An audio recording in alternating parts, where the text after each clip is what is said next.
Om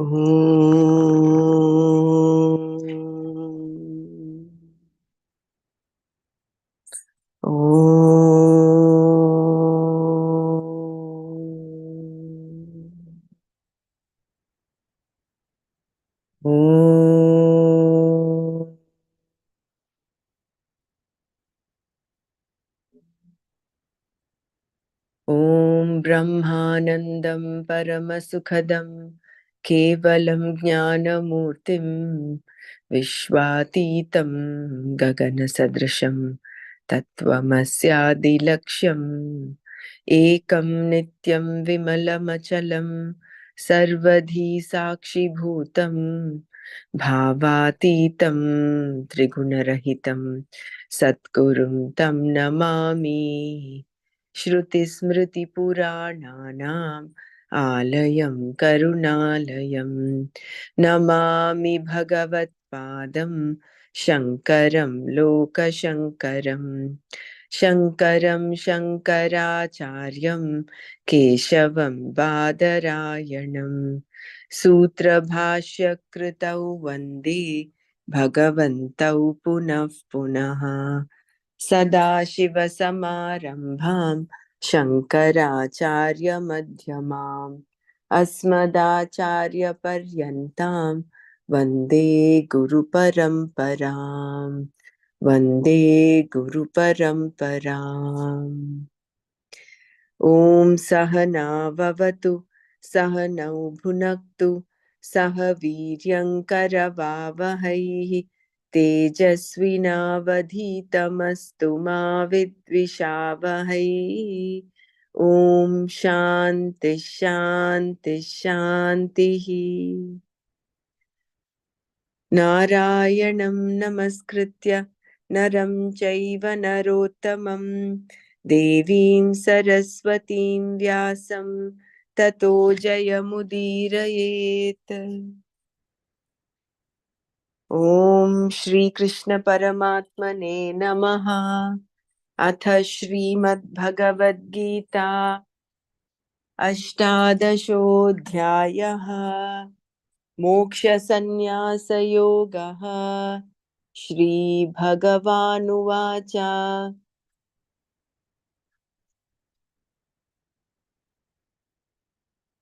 We start from the 45th verse.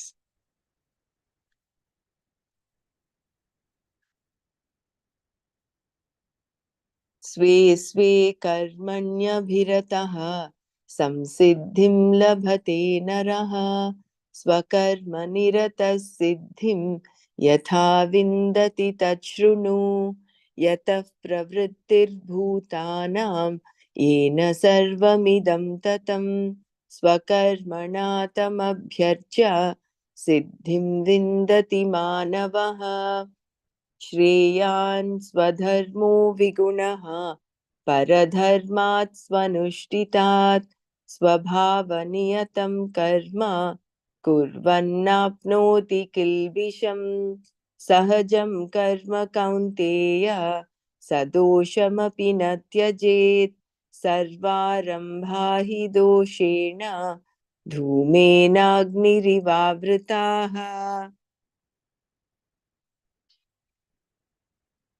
असक्तबुद्धिः सर्वत्र जितात्मा विगतस्पृहः नैष्कर्म्यसिद्धिं परमां सन्न्यासेनाधिगच्छति सिद्धिं प्राप्तो यथा ब्रह्मा तथाप्नोति निबोध मे समासेनैव कौन्तेय निष्ठा ज्ञानस्य या परा बुद्ध्या विशुद्धया युक्तो धृत्यात्मानं नियम्य च शब्दादीन् विषयान् त्यक्त्वा रागद्वेषव्युदस्य च विविक्तसेवी लघ्वाशी यतवाक्कायमानसः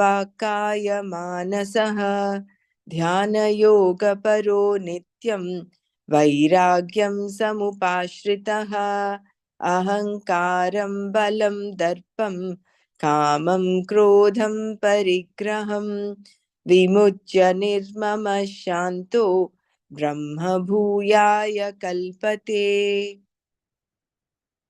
ब्रह्मभूत प्रसन्नात्मा न शोचति न काङ्क्षति समः सर्वेषु भूतेषु मद्भक्तिं लभते पराम् भक्त्या मामभिजानाति यावान्यश्चास्मि तत्त्वतः ततो मां तत्त्वतो ज्ञात्वा विशते तदनन्तरम्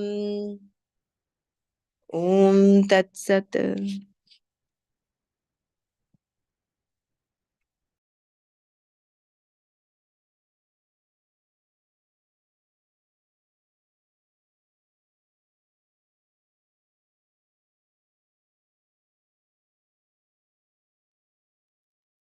Jai Gurudev, can you all hear me?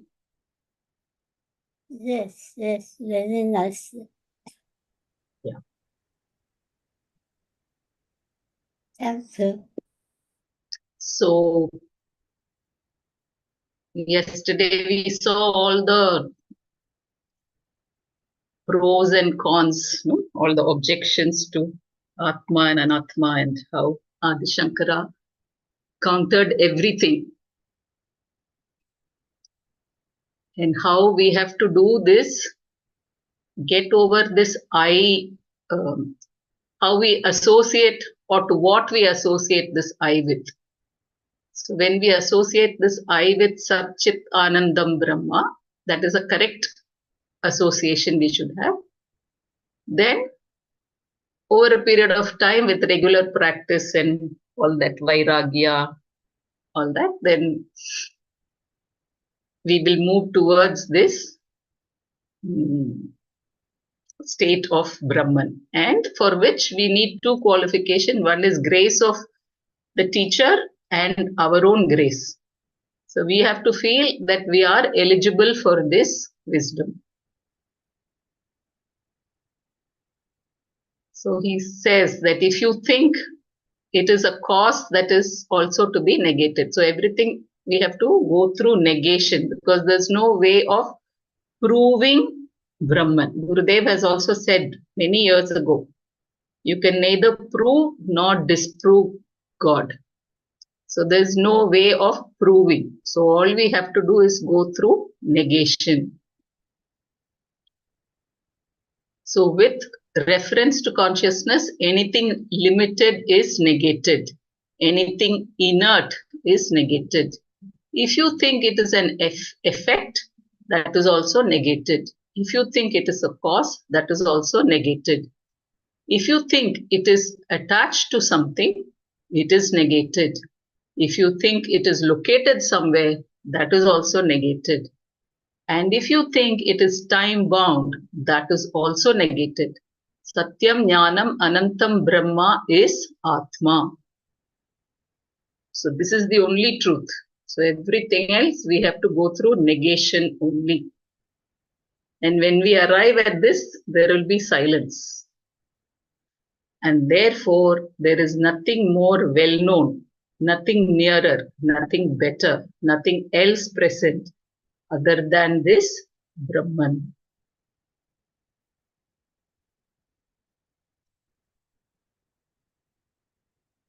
As Buddhi cannot comprehend the formless Brahman, one should meditate on Saguna Brahman, objection by an Upasaka. So this is one thing put forth. We cannot comprehend the formless Brahman, so go through Saguna Brahman. So there is an objection put to that by an Upasaka. Now, a certain objection is raised by worshippers of Ishvara. So these are the people, even today we have, no? Like they say all these Murti worship should not be followed because God is formless.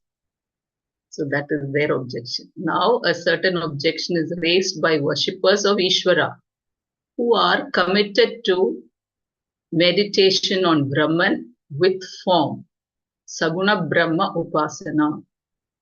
A verse often quoted by some of them, the Bhagavatas, is as follows. Kalau kalmasha chittanam papa dravyopa jivinam You vidikriya. want me to read? Yes, please. Kalau kalmasha chittanam papa dravyopajivinam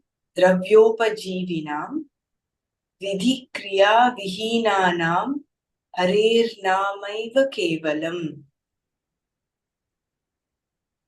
In the Kali Yuga, the name of Hari, Lord Krishna, is the only refuge for those whose minds have impurities, who live on ill-gotten gains, and who do not perform the enjoined rituals. By the name of Hari, they mean the chanting of the ISKCON. This is what I think is the Hare Krishna movement. This is their punchline, I suppose. Yeah. So by the name of Hari, they mean the chanting of the Vishnu Sahasranama Parayana, of other texts, puja, etc.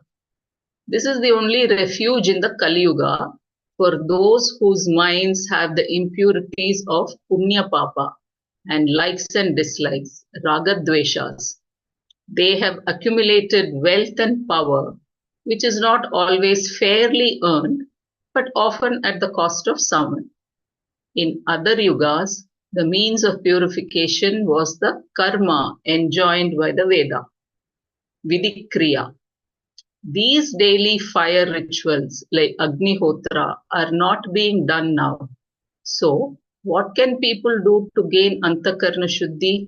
Only prayer. And the form mentioned here is chanting the name of Hari. Prayer is the only means we have now for Antakarna Shuddhi. And any prayer is good enough, whether it is to Hari or Jesus. Remember, this is not for moksha, but for purifying the mind. That is the mistake they make in interpreting this verse.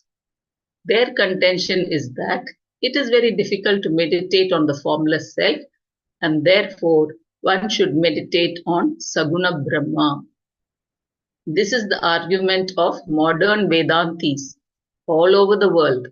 They pay some lip service to Vedanta, and then they say that since it is very difficult to contemplate upon the Atma, you must raise your Kundalini to some chakra or the other, or do something else.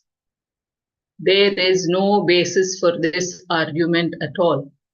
Meditation upon Saguna Brahma is not as easy as they think. So correct. They say bhakti is easy, as though it is. Bhakti implies love, and when we cannot even love the people we know, who have done so much for us, how are we supposed to love God? If you think knowledge is very difficult, but bhakti is easy, then go ahead, do bhakti.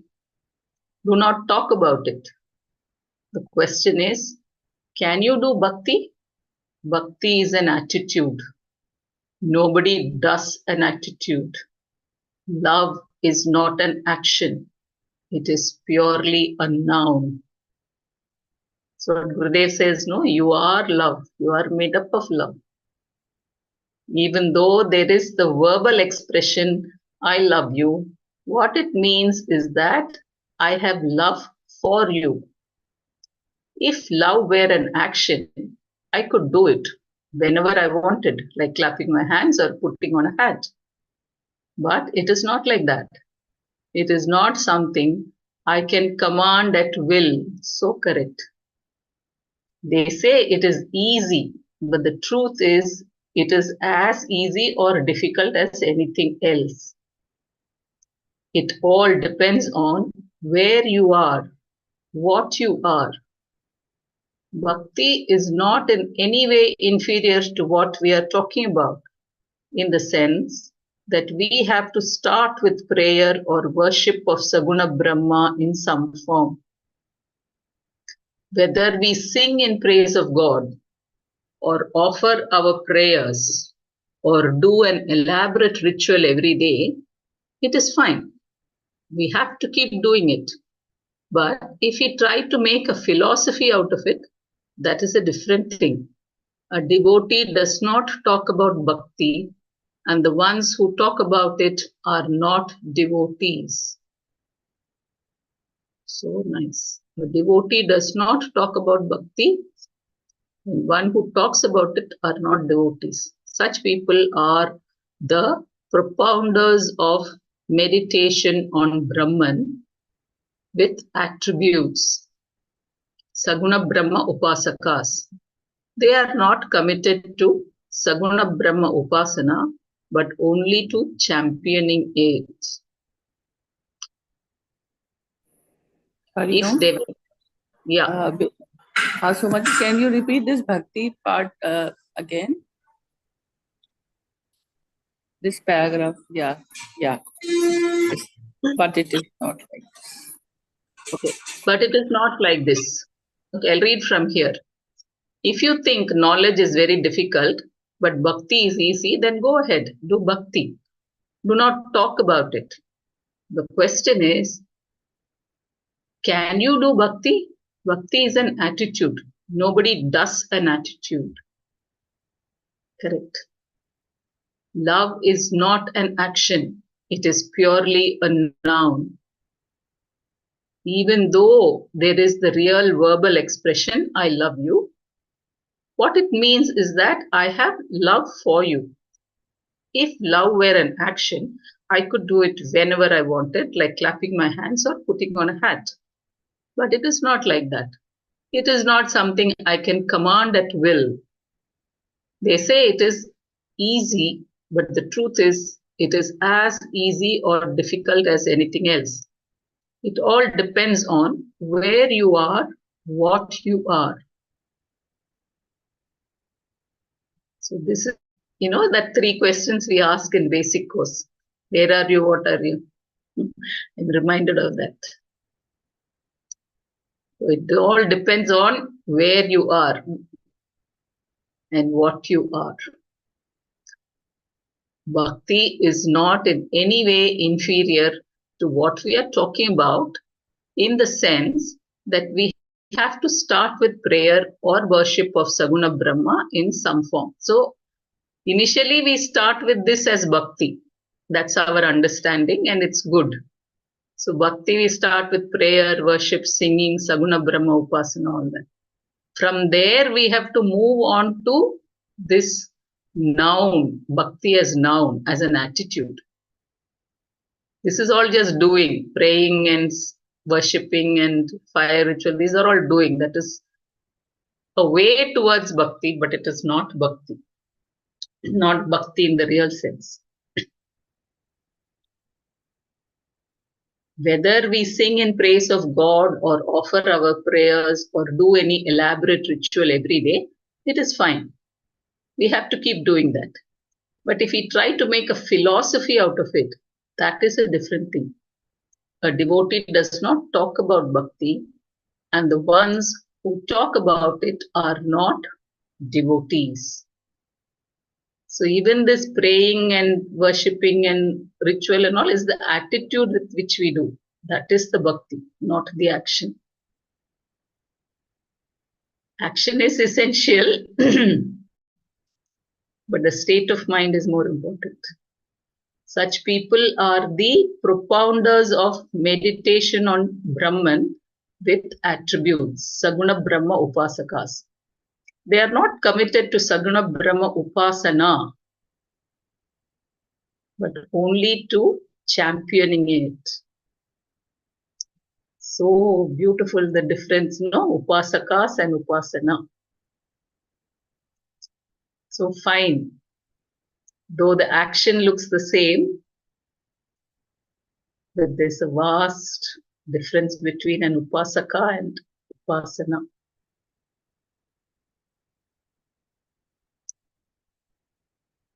That okay, Savita ji?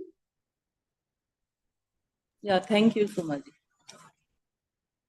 If they were really interested in Saguna Brahma Upasana, they would not have time for all this. Who are these people? Shankara says they are people who consider themselves scholars, not the people who are prayerful, but the people who talk. What do they say? They argue that because Atma has no form, the mind cannot reach it. They accept that Atma does not have a form, but conclude on that basis that the mind cannot comprehend it. As the mind cannot grasp space, which is formless, similarly, because Atma has no form, the mind cannot grasp it. Therefore, it is very difficult to accomplish certainty in the knowledge, jnana nishta of the Atma. Their understanding of jnana nishta is that the knowledge of Atma should stay in the mind. If there is a particular form, like for instance the form of Vishnu with Shanka, a conch, a chakra, a disc, gada, a mace, etc., meditation on that form, and therefore this jnana nishta is possible, but not if there is no form. Shankara's answer to this. Shankara concedes that this is true for those who do not have a traditional teacher. Wow. Shankara is very careful here. It is difficult. See, this is what happened to Buddha also. He did not have a guru. So nice. Shankara is very careful here. It is difficult for those who have no guru and sampradaya. Even though one may study Vedanta, one cannot understand it just by studying the book. A teacher is necessary. And there are some who have a teacher, but that teacher himself has not been taught according to the tradition of teaching, sampradaya. This is a very well thought out method of teaching in which there is a beginning, an end, and a way of unfolding. A teacher who does not know this method can give you a mantra or some advice, but not Vedanta. It is very great tragedy to have a teacher who is not able to teach properly, and such a teacher is bound to be confusing. Only Bhagavan can save a person in such a situation because there is an emotional investment in one's teacher, which makes it very difficult to be objective and make proper choices. Therefore, when you choose a teacher, make sure that he has sampradaya, tradition. For those who do not have such a teacher, Shankara agrees that the certainty in knowing of Atma, the jnana nishta, is very difficult to accomplish.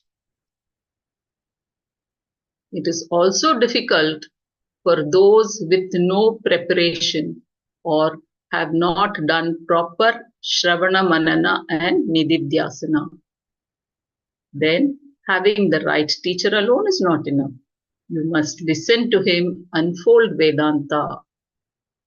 For those who have not heard the Vedanta Shastra taught properly, certainly in the knowledge of Atma is also difficult to accomplish. Certainty in the knowledge of Atma is also difficult to accomplish. Chinmayananda says, no, Bhagavad Gita has to go through you. So we have to do this Shravana Manana Nididhyasana. For those who have not heard the Vedanta Shastra taught properly, certainty in the knowledge of Atma is also difficult to accomplish. Further, even though one has a traditional teacher and has listened to him teach Vedanta for some time, it is still possible that certainty in the knowledge of Atma is difficult to accomplish. Why? Some further preparation is required. And also, for those whose minds are totally committed to external objects, Atyanta Bahir Vishaya Asakta Buddhinam. Atyanta Bahir Vishaya Asakta Buddhinam. This Jnana Nishta is very difficult. So also for those whose minds are totally committed to external objects. Atyanta Bahir Vishaya Asakta Buddhinam. This Jnana Nishta is very difficult. External objects include heaven also. You must know that. A person whose mind is preoccupied with externals have not yet discovered the proper value of things and does not have these priorities properly arranged. If Purushartha, what one really seeks in life, is not very well understood, then the mind is committed to varieties of things and does not stay with the pursuit. What is lacking is objectivity, vairagya, and mental composure, samadhana. Shankara says again that it is also difficult for those who have not put in proper effort with reference to pramanas. Pramaneshu akrita shramanam. I hope I read that correctly. Pramaneshu akrita shramanam. Even if a seeker has all this, he or she is still to do manana. Suppose one has doubts.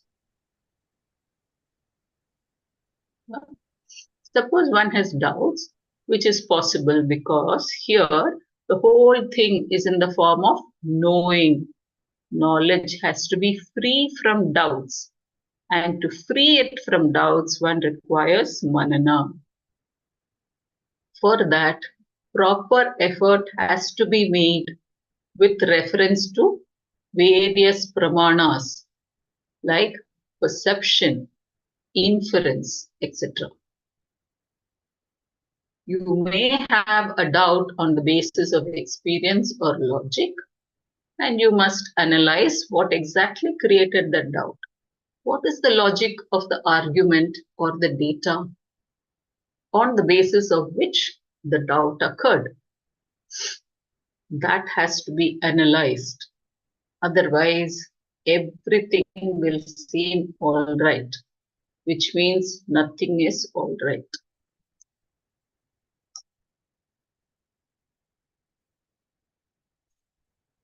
So doubts Can will you come repeat up. this?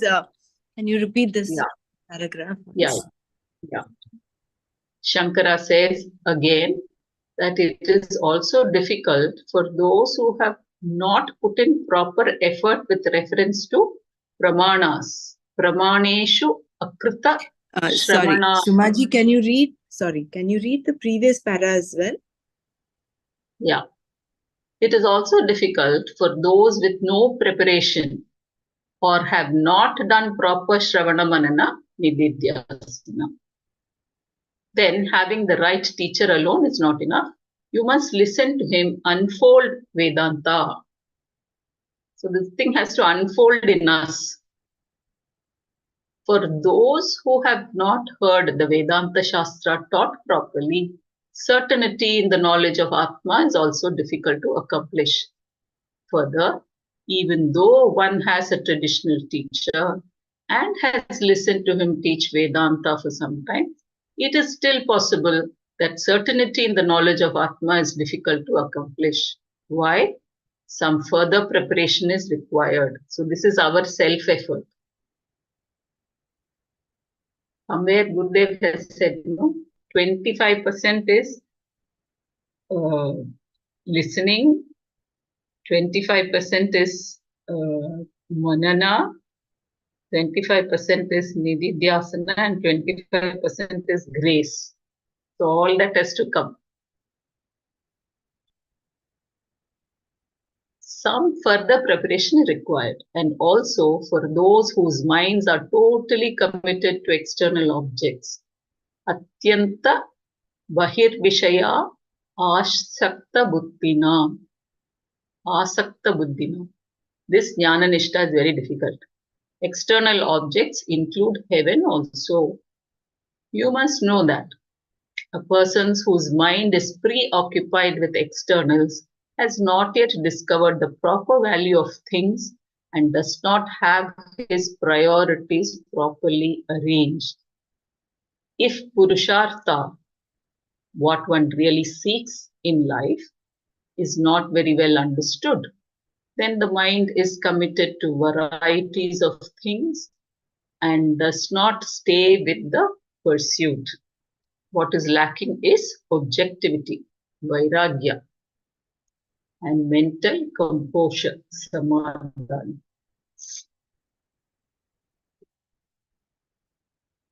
Shankara says again that it is also difficult for those who have not put in proper effort with reference to pramanas, pramaneshu akrita shramanam, shramanam. Even if a seeker has all this, he or she still has to do manana.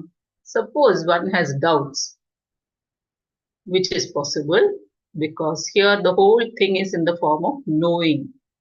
Knowledge has to be free from doubt. See, knowing, we have to know it ourselves and we have to get doubt free.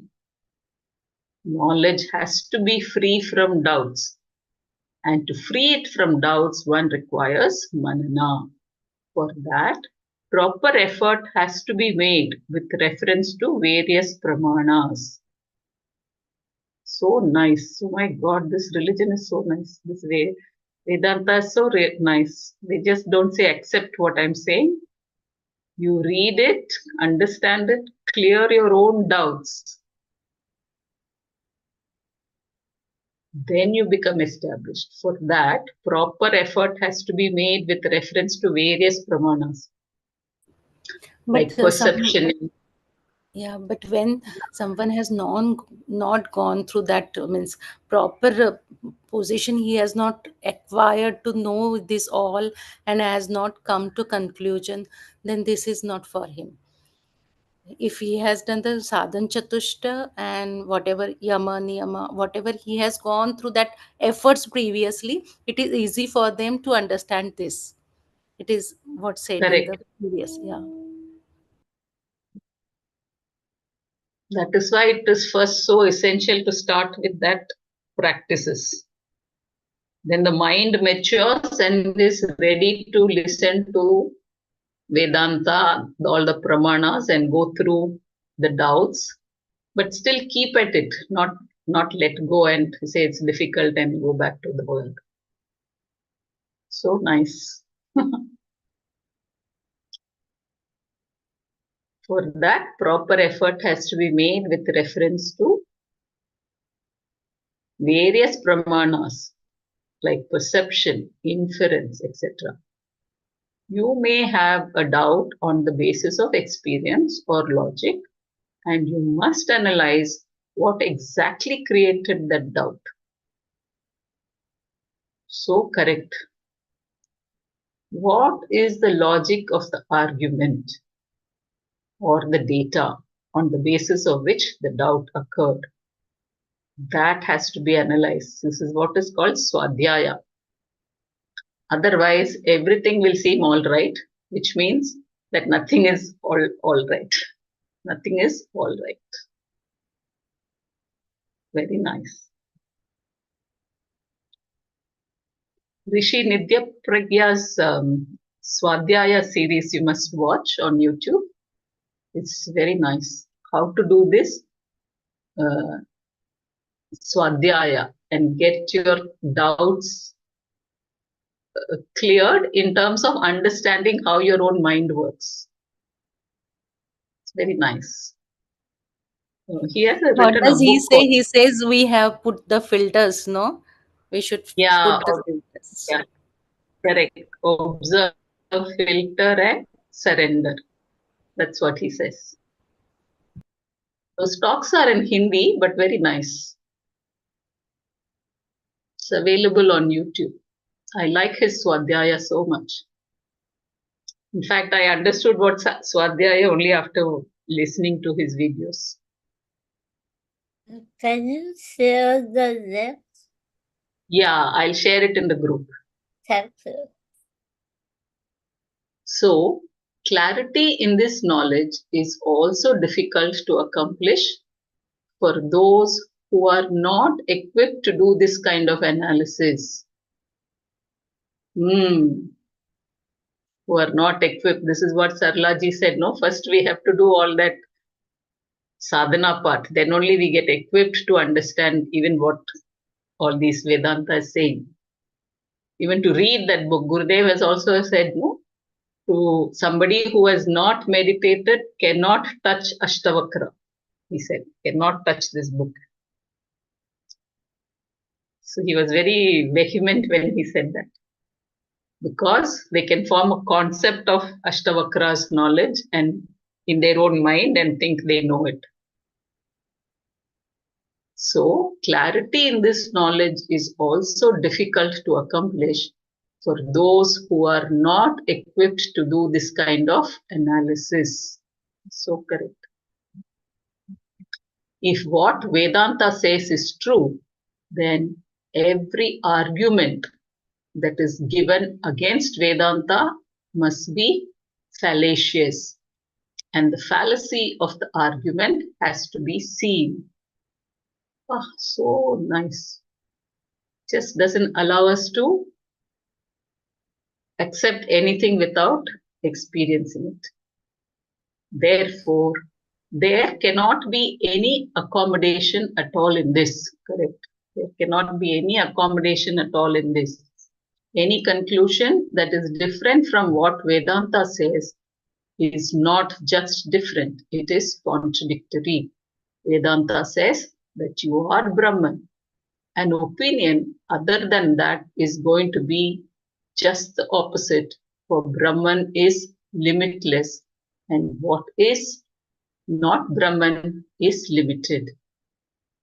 Any other conclusion amounts to saying, I am limited. Whether you consider the self to be whether you consider the self to be shunya, void, shanika, momentary, baddha, baddha, Badha. Badha. bada or sound, okay, bada sound or anything else. That is why the Kena Upanishad says, Iha chet avidita satyam asti. Please someone read this. Iha se, Iha set, इह सेत् अवेदित अथा सत्यम अस्ति. thank इह you. चेत्. इह चेत्. Iha it is. chet avid avadi अवेदित. अवेदित. Right? Iha chet avadi. avedit. There's Ah, a drag on the deet, huh? hmm. Avedit atha satyam asti. Thank you. If anyone were to know here in this life about the Atma, then there is truth in his life. If anyone were to know here in this life about the Atma, then there is truth in his life. On the other hand, the Upanishad continues, Na chet iha avatet mahati Mahati vinashtihi. Na Please chet read iha avadit mahati vinashtihi. the If one were not to know, then the loss is infinite. The reasoning is simple. If you commit a mistake about your being the infinite, the loss is infinite. Oh my goodness. If you commit a mistake about being the if you commit a mistake about you being the infinite, the loss is infinite. My goodness. Ah, therefore, in order to negate all the notions about ourselves, we require manana. This is difficult for people who have not made adequate effort in employing the different means of knowledge and who seem to accept everything that is said as true. So, what is the different means of knowledge?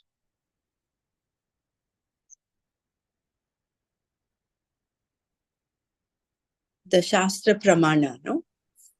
All That the is one. Pramana becomes the means of knowledge. Only Shastra Pramana, or there are more different means? Vedanta is the only means of knowledge. Okay.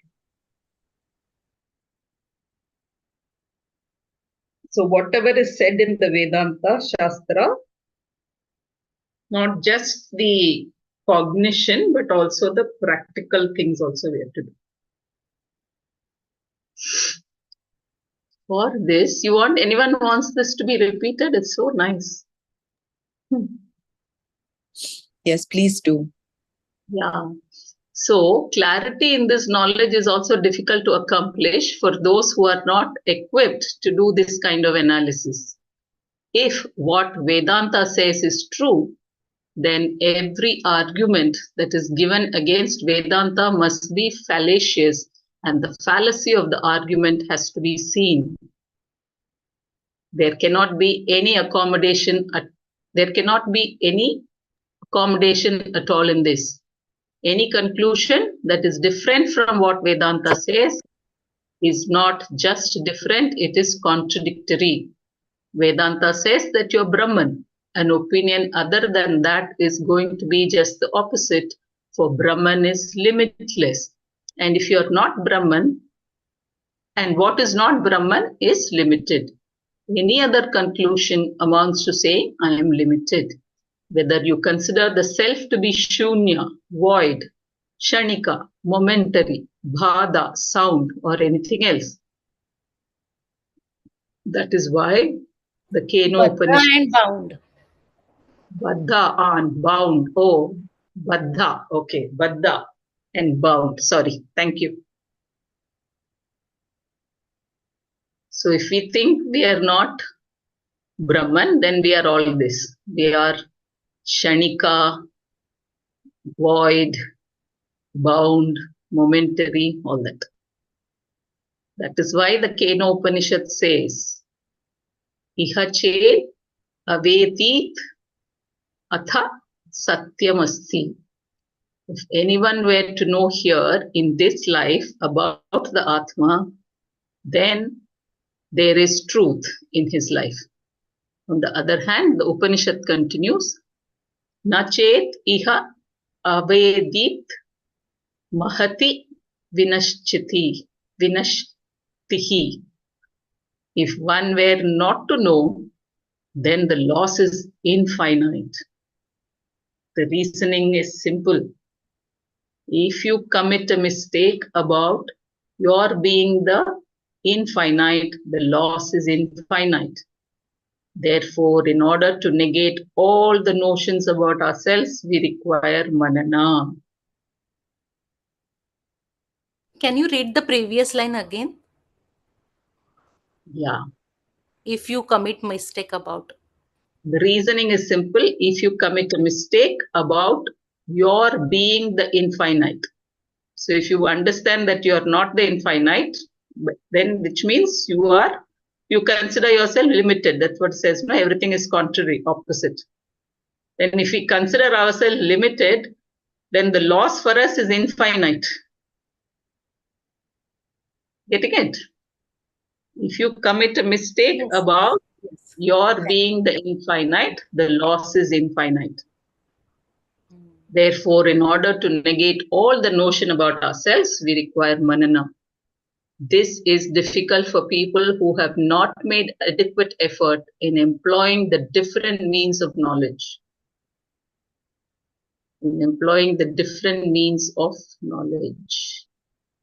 So, Shastra as the basis, as the pramana, we have to go through it, or the knowledge has to go through us. So we have to put effort for the knowledge to become us, or to live the knowledge, and who seem to accept everything that is said as true. So, in fact, they want us to go through all these doubts and come with clarity. Go through the confusion so you have clarity, rather than just accept everything without an experience. So correct. From this, we understand that certainty in the knowledge of Atma, being Brahman, is easy to attain for those who have a traditional teacher and have listened to him unfold Vedanta, if they also have a certain objectivity and are able to make proper and adequate use of the means of knowledge, the pramana. For a wise person, there is no real duality, because the reality that was previously attributed to the knower known situation is falsified. Other than the Atma, there is no second thing, because the knower is non-separate from consciousness. The instrument of knowledge is non-separate from consciousness, and the known object is also non-separate from the consciousness. From the standpoint of consciousness, there is no separation at all.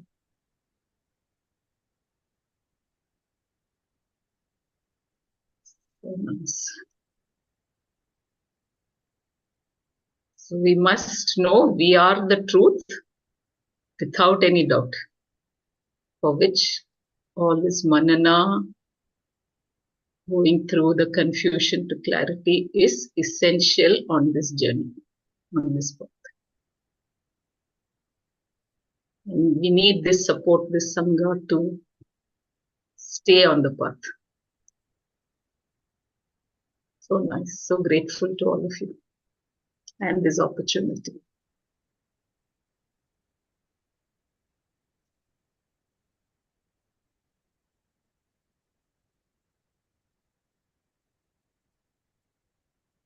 Jnani sees no reality in empirical experiences.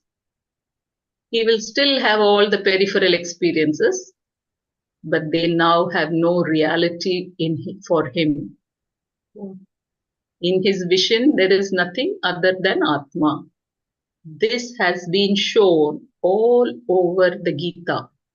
And Shankara reminds us here of a version in the second chapter which says that what all beings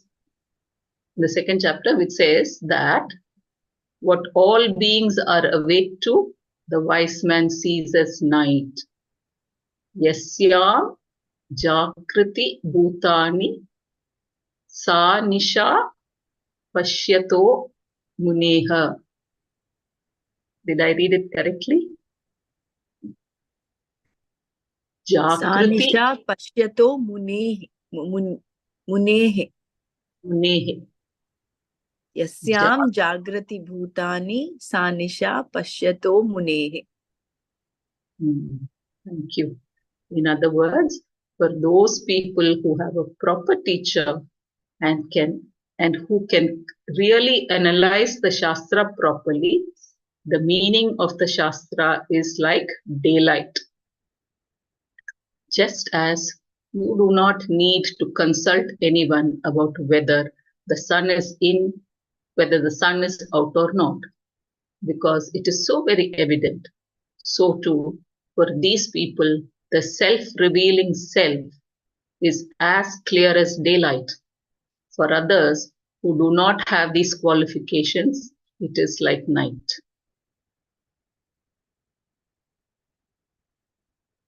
I understood this in the second chapter differently. Now it's clear. Thus, we have two visions here. And Shankara says that while there is nothing easier, it is also difficult if the preparation is inadequate. So that is why all this cleansing is essential. Preparation. Still in the preparatory stage. But it's nice.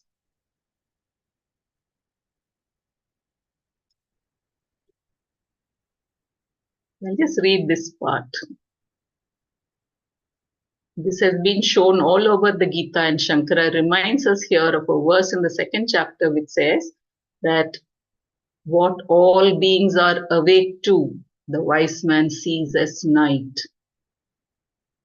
Yasyam jakruti bhutani sapo muneha. In other words, for those people who have a proper teacher and who can really analyze the Shastra properly, the meaning of the Shastra is like daylight. Just as you do not need to consult anyone about whether the sun is out or not, because it is so very evident. So too, for these people, the self-revealing self is as clear as daylight. For others who do not have these qualifications, it is like night. Thus, Brahmaraji, what is the meaning of Bhutani here? Yasyam Jagrati Bhutani, Sa Nisa Pashyato Muneha. Bhutani. Bhuta Bhutani means is people. Okay. See, all beings, no? That is what it is, Bhutani. and it says Here the contrast is between Bhutani and Munehe. Muni is what someone who does Manana Shilaha is Muni, the one who does Manana. Wise. So the contrast is between Bhutani and Munehe. For whatever the Bhutani is awake to is night for him. That is the whole samsara is awake to the Bhutani. Bhutani as those people who are outwardly, have their focus outwardly. Whereas for him, all that is night. And what is daylight to him is night to them. So for him, the knowledge of the self is as bright and broad as daylight. But for them, because they are not prepared and they're not on this, on the path, they don't follow the means of knowledge, even the sampradaya. So all those people will fall into the Bhutanis. For them, it is night, but that is as broad as daylight for him, for the Muni. It is so clear for him. Means example is he will not come out and ask sun has arisen or not. Like that. Everything is clear. That is the Jnana Nishta, that is ascertained knowledge. See, that is why whenever we ask any question to Gurudev, even as much as Nana, when we have doubts, the firmness with which the answers come out, so much of ascertainment is there in the answers, is evidence of this thing. Any question you ask Gurudev, it's just that. And it becomes so easy to believe us that, no? Because that pramanas they give and everything, with clarity they tell us about the doubts, what we ask. that is how they unfold the Vedanta for us. That is why you need a teacher. That is why you need the sampradaya. See the beautiful difference between a Saguna Upasaka and Saguna Upasana. For Upasana, you require the sampradaya. You need a teacher. You need the means of knowledge. You need qualifications. You cannot just become a Saguna Upasa you cannot follow upasana. So you need the 4 pillars of knowledge, the sadhana chatushtayam, viveka, vairagya, samadhi, shat sampatti, and mumukshutvam. Without that mumukshutvam, it is like a rudderless ship. It's going wherever. Someone says something, you'll go there. Someone says, oh, this is good, you'll go there.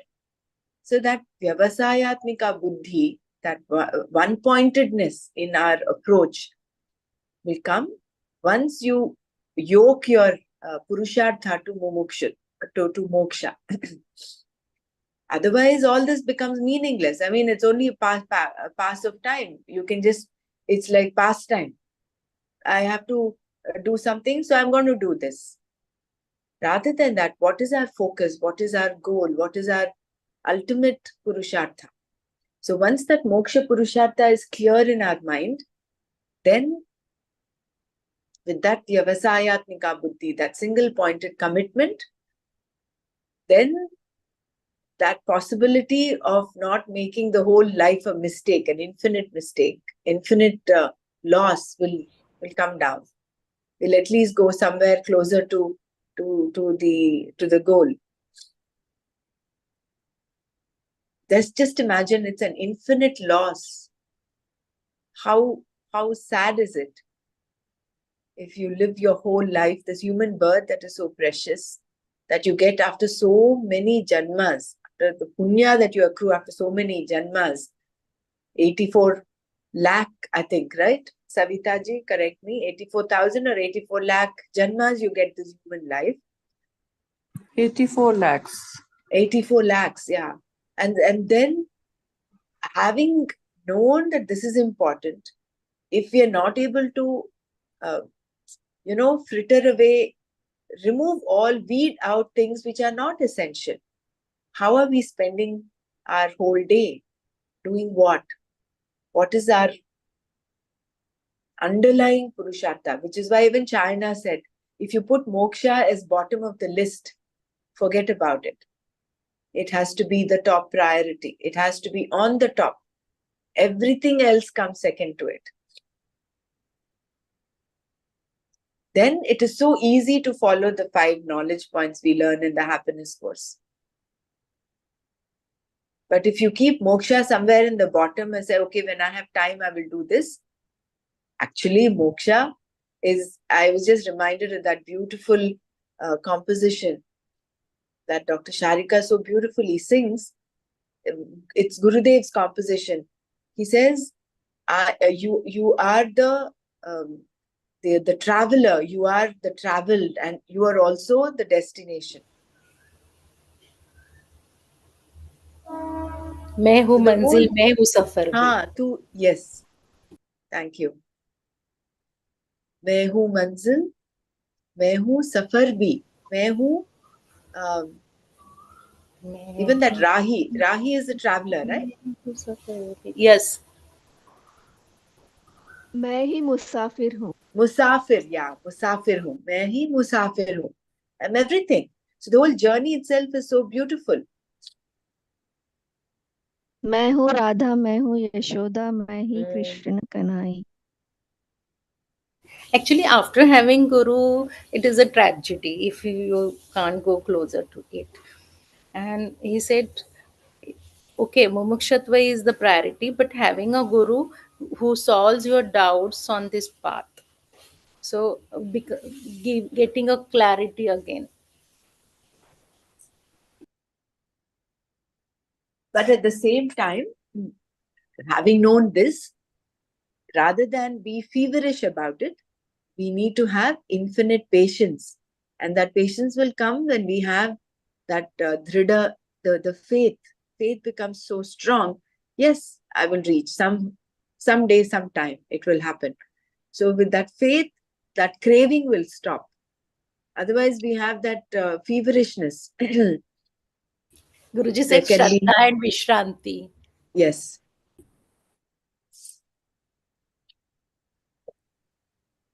What is Vishranti? Relax. Relax it. Relax. Yeah, being relaxed. I mean, having that infinite patience.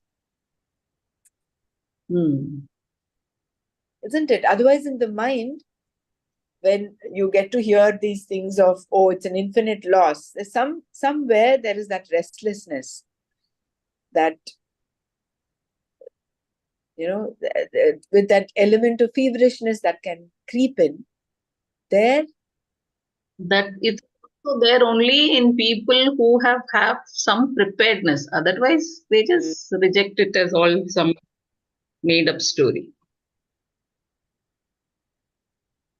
Isn't it? People who have not had any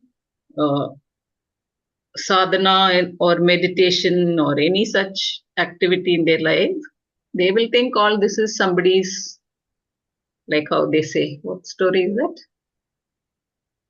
Made up stories. Somebody has written a nice story. So people think, oh, this is true. But they don't After coming realize on that after coming on this path also, when we know, when after doing all these things, and then also if we are not steadfast on the path, then it is like a prajna parad, I think. Prajna parad. Can you Aparad. speak loudly, Madhuriji? Yeah. After getting this human body, getting the proper guru, getting proper sangha, and still if we are deviating, or if we are still getting caught up in the vastu vyakti paristhiti, then it is a prajna parad, pragya parad, aparad. Hmm? Guruji also says, no? Pragya parad. of this lifetime. It's like a crime.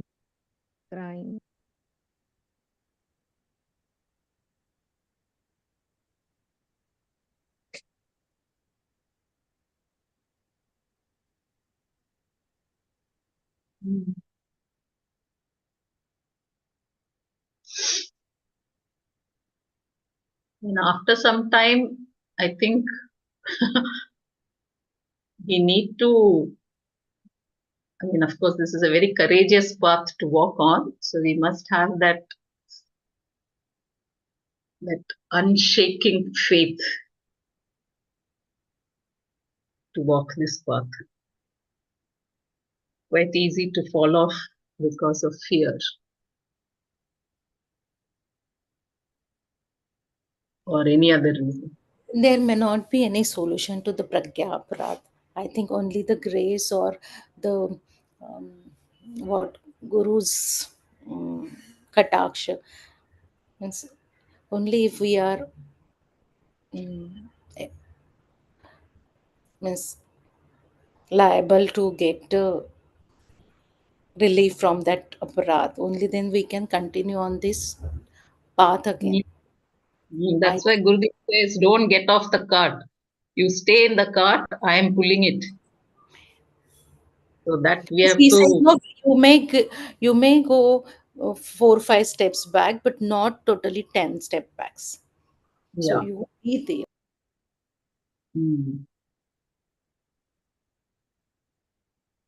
Again, the Maya works here. Again, the things means because of the Ajnana or Maya only, the such type of pragya aparad will happen.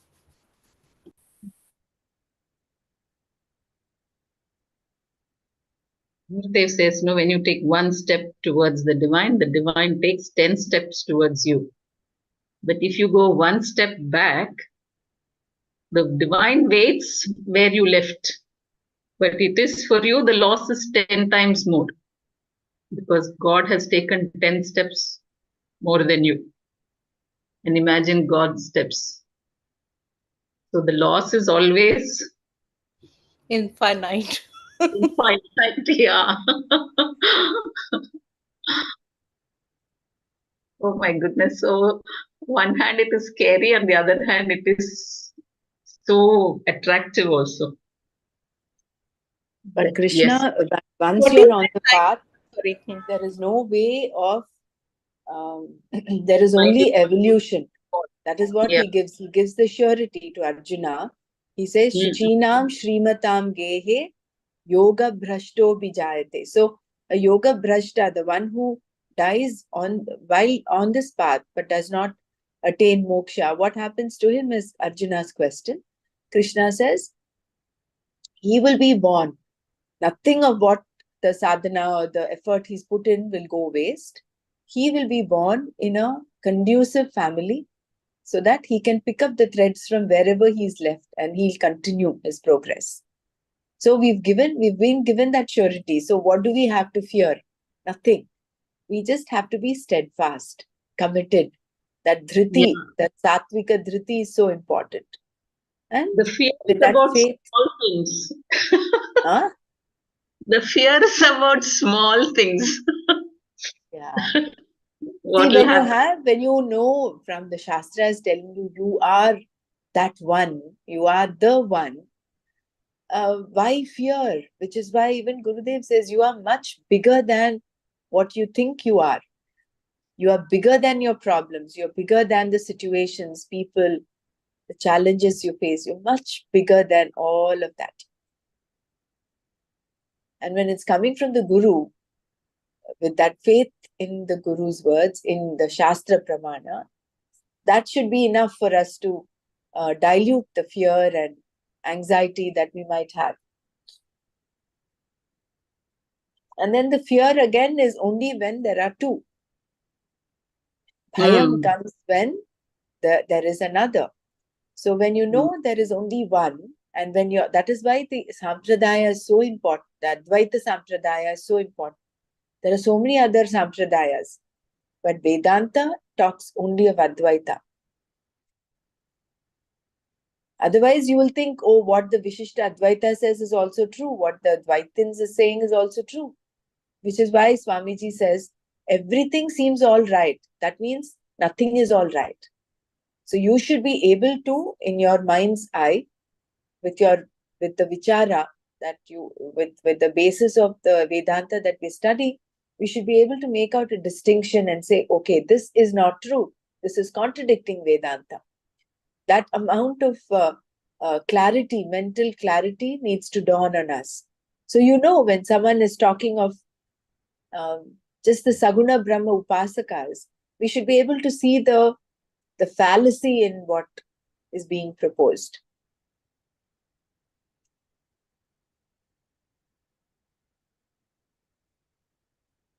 Yeah.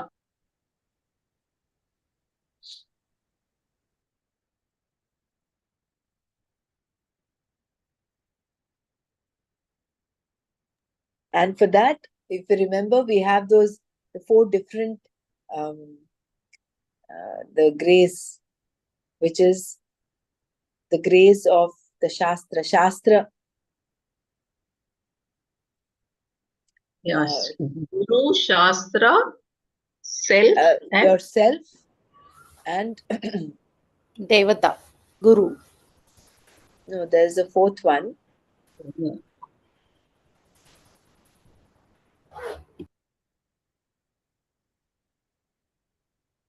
So those the grace of all of that is essential. and what we can do is only ourselves first. No? Mm. We have to That is a honor. free will. See, that is where that Purushartha comes in. Yeah. You cannot say everything is left to Prarabdha, everything is happening. No. You taking that stance. Yes, I want to do Manana, I want to do Shravana, I want to do Swadhyaya. If it is not for free will, how will we do it?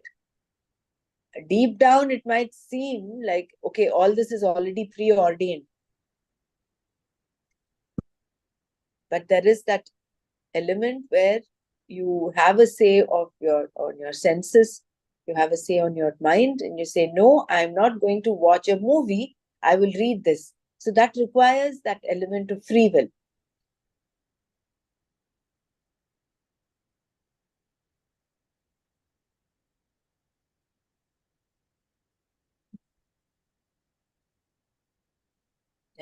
We can Continue. further the reading. Yeah, continue. The elimination of Veda Buddhi alone helps the Buddhi to abide in Atma Swarupa. Therefore, the means for knowing the nature of the self is only removal of the concept of difference in external forms. A mind which objectifies an external object is not a problem and is not opposed to Atma. But the notion of external and internal, that is the external and I am the knower. This notion of difference between the knower and the known is the problem. And this alone has to be removed. Wow, wow, wow. Finer and finer. So we have to remove the notion of the difference between the knower and the known and the process of knowing. All three are one. They are not different. So that notion we have to remove or bring it to our awareness. And the elimination of the conclusion of duality due to lack of discrimination is the cause for gaining the knowledge and also certainty in the knowledge of the nature of Atma. All that is necessary in the negation of the notion of difference, Veda Buddhi. Why? Never for anyone is Atma not present. It is always available to everyone and therefore need not be reached, given up, or acquired. It is yourself, whether you know it or not. Everything you do is meant for Atma. Shankara will say later that all the objects, all the pursuits that you have are for Atma. Everything is for Atma, even for the one who raises objections about the Atma. Therefore, everybody has the Atma and it is known to everybody. But what a person concludes about himself belongs to his mind. Some think about it and conclude wrongly, and some do not think about it and conclude wrongly. There is not much difference between the two. When we have lived with these funny notions for ages, and then someone comes and tells us that we are wrong, naturally, we do not want to feel foolish. In fact, the foolish person is the one who hangs on to these notions. The intelligent one, the courageous person, is the one who accepts all these years he has been foolish. This is courage. In spite of all his investment of thought and heart in his notions, he is still able to say, I was wrong. That is intellectual honesty. That is real courage. And that courage is required. It is one thing to correct a person who is mistaken through lack of thinking. To make a person think is not a very big problem. But for the so-called thinking person to give up all the conclusions he has been nursing for so many years is very difficult. So true. Thus, there is nothing to do here but remove all the errors about Atma. This error removal culminates in the recognition of Atma being Brahman. You are not limited but limitless, not unreal but real, not ignorant but the very nature of knowledge, not bound but free. Because we have all these notions, the revealing of the nature of the self is in the form of negation. Wow. So this, how beautifully he has come to this conclusion, no? So correct.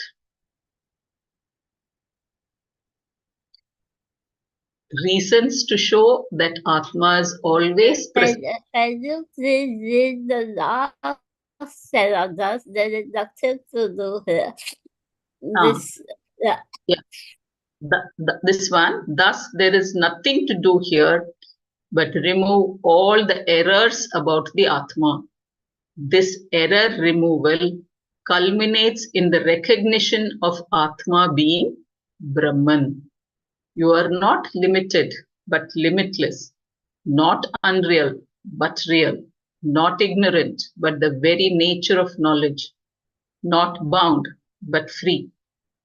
Because we have all these notions, the revealing of the nature of the self is in the form of negation. Thank you. So we have to basically undo all the concepts that are sitting in our head and come to this limitless truth, real truth, which is free. That is Atma. And it can come only through negation. So remove all the erroneous concepts that we have. That was my first experience of Sudarshan Kriya also. All my concepts got blown away.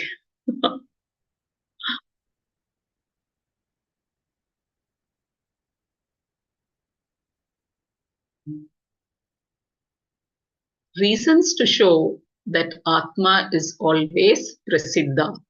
Atma is not unknown to anyone at any time. This removal of the notions of difference is the only way to appreciate the nature of the self, Atma, because Atma is never unavailable, aprasiddha to anyone. It is always present and never totally unknown, for it is always appreciated as the meaning of the word I. Suppose there is an object which is to be known by a means of knowledge. That object may be known to you, may not be known, and even if it is known, it might be forgotten. All of this is possible. Atma, however, is not available for any of the means of knowledge we have at our disposal. Atma, however, is not available for any of the means of knowledge we have at our disposal, nor does it require any means of knowledge, for when you say, I am, that is Atma. This is that Sarah with that. Yeah. This, yeah. Reasons to show that Atma is always prasiddha. Atma is not unknown to anyone at any time. This removal of the notions of difference is the only way to appreciate the nature of the self, Atma, because Atma is never unavailable, aprasiddha to anyone.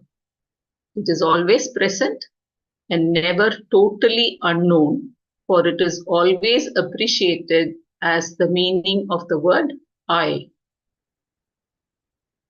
Supposing there is an object which is to be known by a means of knowledge. That object may be known to you, may not be known, and even if it is known, it might be forgotten. All of this is possible. Atma, however, is not available for any of the means of knowledge we have at our disposal. So that is why only through negation we can know Atma. Atma is not available for any of the means of knowledge we have at our disposal. Nor does it require any means of knowledge, for when you say I am, that is Atma.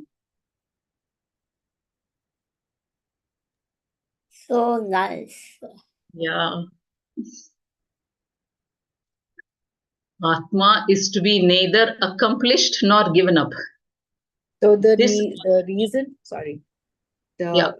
pramana, means of knowledge, is only for us to get this clarity of what Atma is and what Atma is not, what Anatma and Atma is. So we can negate. Yeah. There is no need, there's no means of knowledge that will reveal Atma, so to say. Yeah. Because Atma is self-evident and it is always present, even in deep sleep. How you know that you slept well is because that the prajna is there. That consciousness is evident there. That is why it is always there.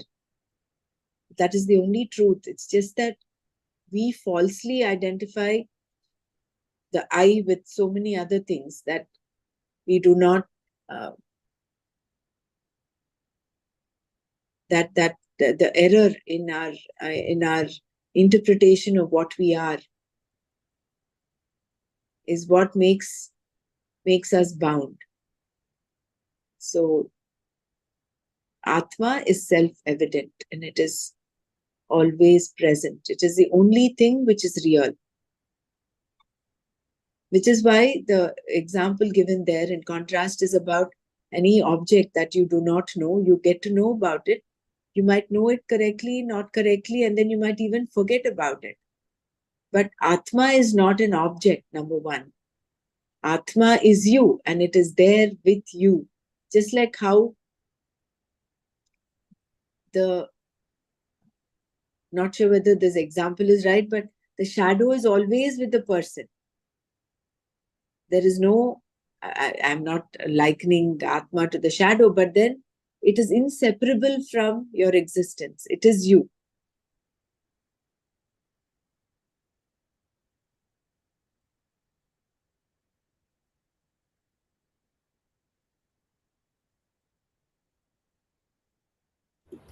It's you and it's everywhere. Yeah, it's everywhere. It is you. It is. That is the only truth.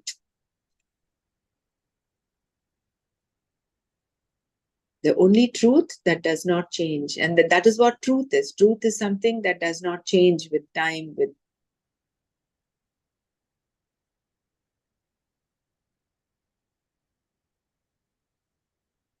I'm going for silence course from tomorrow. I'll come back on Monday. So someone else will have to read. Yeah, no problem. I'll take care of it. Not an issue.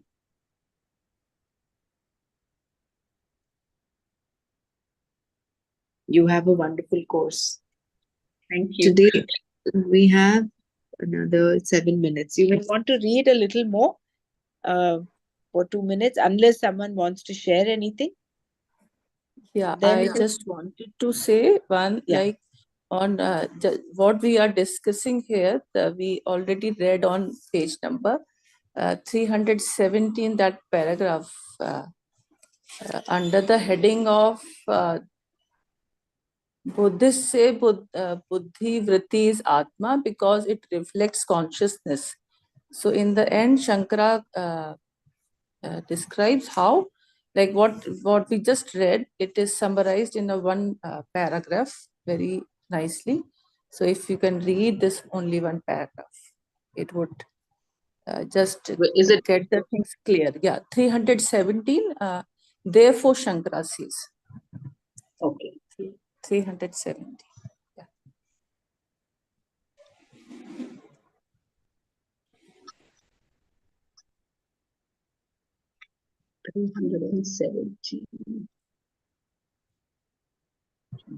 Yeah, Here. just above this paragraph. This one. Yeah, here. Therefore, Shankara says. Therefore, Shankara says only the negation of the superimposition onto Brahman due to ignorance has to be done. No effort has to be made for the knowledge of Brahman because it is absolutely prasiddha. There is no question of how to experience Brahman because everything is experienced in Brahman and you are that Brahman. There is no effort involved here, only negation. And the negation does not require effort because it is not like sweeping to remove the dirt from the floor. We are not trying to remove some impurity from the Atma because it is always pure, Shuddha. The removal here is purely like the removal of the snake upon the rope, the superimposition. This kind of effort you have to make, for that is the effort you have to make here. This is the kind of effort you have to make, or that is the effort you have to make here. So, removing the wrong understanding. All you have to do is to remove the properties superimposed upon Atma, which really belong to what is not Atma. That is the Anatma Dharma, the Buddhist. No other effort is required because Brahman, which is Atma, is very well known, Atyanta Prasiddha, in the sense that nothing else is more known to you, is more present, more available. Once the superimpositions are removed, it is known as limitless because all the limitations that were nothing but superimpositions are removed from it. Very nice. Dr. Savita, you have such a sharp memory, photographic memory of page number. No, it was just that I was revising yesterday. So that as we were reading, it struck me like the gist has all, like it is being repeatedly said again and again. But this concise paragraph, it tells in briefly like the whole concept of this. Yeah. So we'll stop here now. Yeah, we'll stop here. Om Loka Samasta Sukhino Bhavantu. Om Shanti Shanti Shanti. Om Tat Sat Shri Krishna Arpanamastu. Jai Gurudev.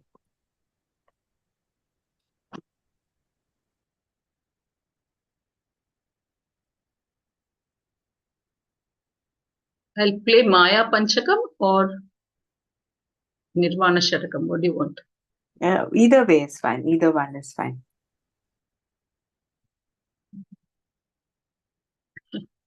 I think I'll play Nirvana Shatakam because now we know we are caught up with Maya, but Nirvana Shatakam is kind of a memory for us that we are not Maya, we are this.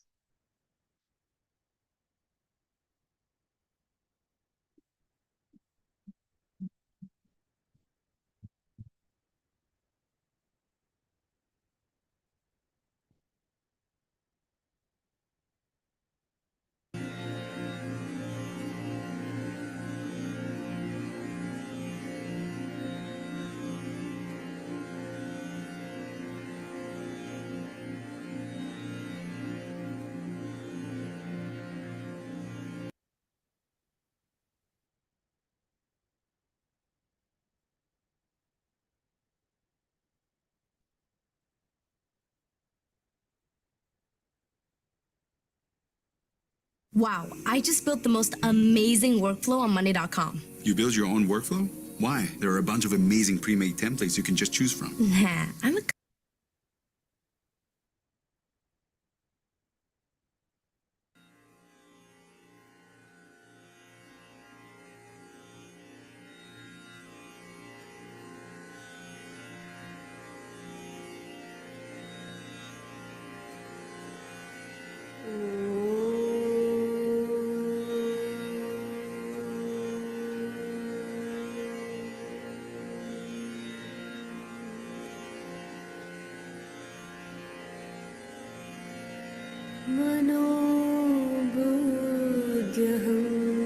मनोबुद्ध्यहङ्कार चित्तानिनाहं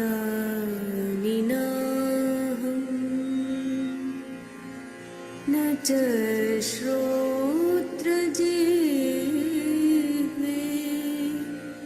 न च घ्राणनेत्रे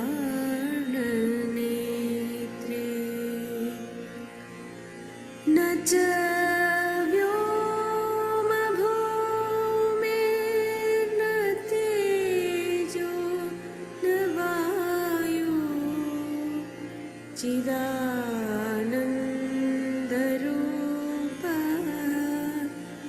शिवोऽहं शिवोऽहम्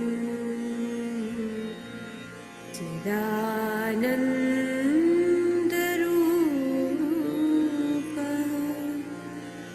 शिवोऽहं शिवोऽहम् न च प्राणसंज्ञो न वै पञ्चवायु न वा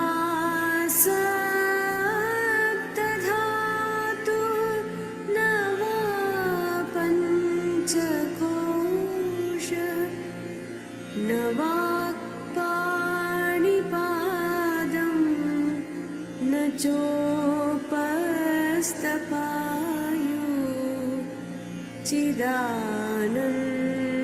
चिदानन्दरूपः शिवोऽहं शिवोऽहम्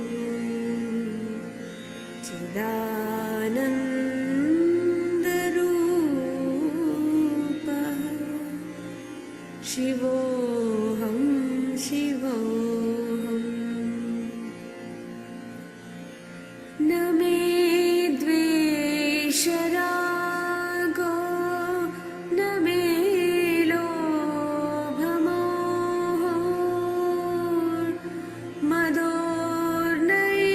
मदोर्नैव मे नैव मात्सर्यभावः न धर्मो न चार्थो न कामो न मोक्षः चिदानन्दरूपः शिवोऽहं शिवोऽहम्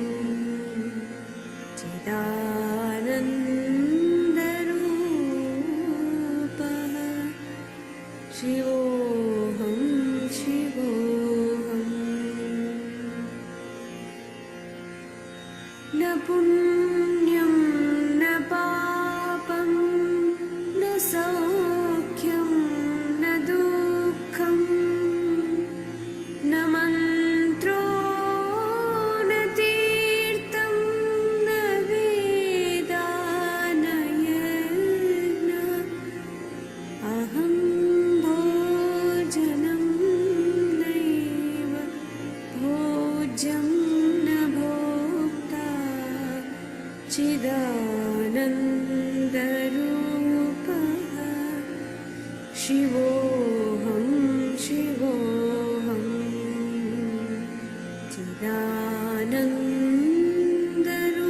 चिदानन्दरूपः शिवोऽहं शिवोऽहम् न मृत्युर्न शङ्का न मे जातिभेदः पिता नैव मे नैव माता न जन्म न बन्धो न मित्रं गुरो नैव शिष्यः चिदानन्दरूपः शिवोऽहं शिवोऽहम्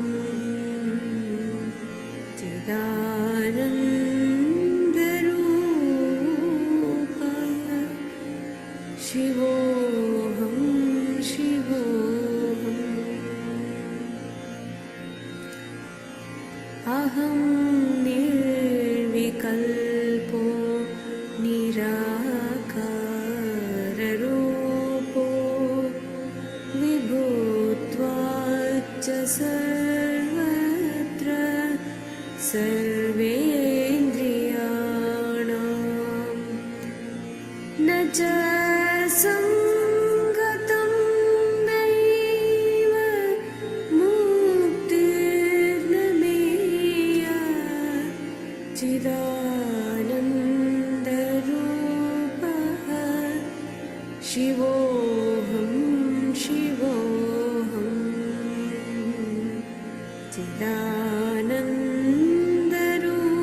चिदानन्दरूपः शिवोऽहं शिवोऽहम् शिवोऽहं शिवोऽहं शिवोऽहं